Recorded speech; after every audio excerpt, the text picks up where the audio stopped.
ടീമുകളുടെ പ്രതിഷേധത്തെ തുടർന്ന് CBL കോട്ടയം വള്ളംകളി ഫൈനൽ ഉപേക്ഷിച്ചു. ട്രാക്കിന് കുറുകെ വള്ളമിട്ട് കുമരകം ബോട്ട് ക്ലബ്ബാണ് പ്രതിഷേധമുയർത്തിയത്. മഴയത്ത് മത്സരം നടത്തിയതിലായിരുന്നു പ്രതിഷേധം. തുടർന്ന് സംഘർഷാവസ്ഥയും ഉണ്ടായി.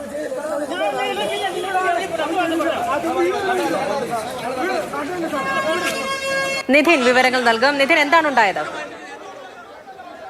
പൂജ, ഈ വർഷത്തെ ചാമ്പ്യൻസ് ബോട്ട് ലീഗിന്റെ തുടക്കമായിരുന്നു ഇന്ന് കോട്ടയം താഴത്തങ്ങാടി ആറ്റിലുണ്ടായി തുടങ്ങിയത്.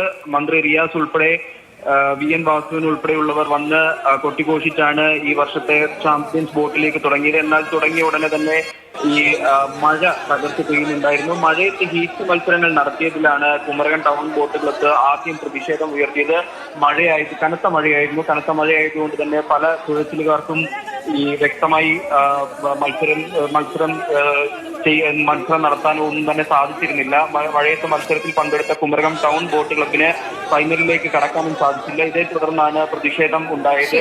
ഈ കുമരകം ടൗൺ ബോട്ട് ക്ലബ്ബ് ആറ്റിൽ കുറുകെയിട്ട് പ്രതിഷേധിക്കുകയായിരുന്നു. ഇതോടെ ഫൈനൽ മത്സരം ഉപേക്ഷിക്കേണ്ട സ്ഥിതിയിലേക്ക് പോലും കാര്യങ്ങളുണ്ടായി. നിധിനാണ് വിവരങ്ങൾ നൽകിയത്.